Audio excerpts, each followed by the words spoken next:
Good evening, everyone.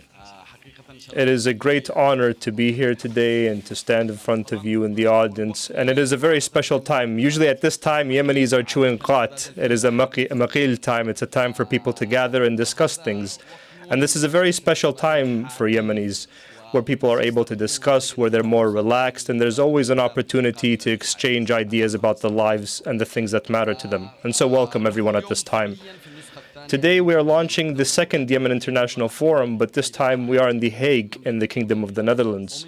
And we are gathered here at the Peace Palace specifically, where Yemenis usually need a witness to their peace and to their dialogue, and we're very happy to be here and have this very symbolic place bear witness to this dialogue. And so thank you for being here. Very happy to open this very important event with our host from the Dutch Ministry of Foreign Affairs, Secretary General Paul Houts, as well as the United Nations Resident Coordinator and Humanitarian Coordinator for Yemen, David Grizzly, and our colleague and friend, the lawyer and advocate for victims, Sanaa. Welcome all. Dear all, it is saddening that we need to travel this long of a distance to find a safe space for dialogue and to see each other.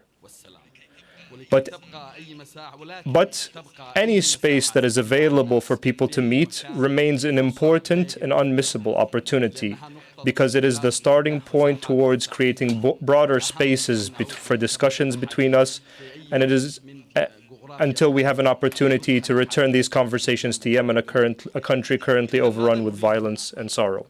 What is it that we want to do here? What we want to achieve is for us to collectively work together to create a possible path for comprehensive, lasting, and unbreakable peace. A peace that for the first time in Yemen's history is focused on justice and addressing the grievances for the victims for this conflict and all previous conflicts in our country's history. Dear attendees, this forum was designed to accommodate all Yemeni actors and stakeholders and to create a sound and healthy environment for dialogue that encourages the resumption of peaceful political debate, an activity that unfortunately was stalled nearly a decade ago. In fact, our keenness on political representation and the diversity of the attendees here today in no way conflicts with our permanent bias towards creating influential platforms from which marginalized actors can benefit. These are actors who have continued to advocate for peace while being marginalized from the peace process. These are actors who have lost their right to speak because they were not armed enough, and they are the ones paying the price of the conflict while not reaping any gains from it. For the second year in a row, we have sought for this forum to be the voice of Yemenis to the world, as well as the world's eye on Yemen, aiming for it to become a bridge that allows a meeting between the victims and the victims of those who themselves were victims, so that they can collectively discuss their shared future. Honorable guests, we meet this year in The Hague after a unique and successful experience of the YIF in Stockholm last year. As much as this success was a deserved culmination of the efforts of the sponsors, organizers, and attendees of the forum, it also represented a great challenge and raised expectations for success. I will be frank with you.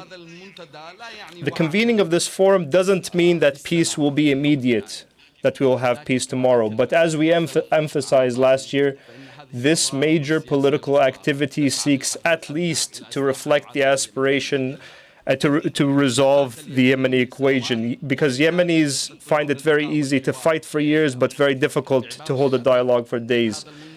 More precisely, this forum is an important platform for collective dialogue and to provide creative ideas to resolve the conflict. It is also an early warning system to discover and identify future threats to the peace process, its fairness, and its sustainability.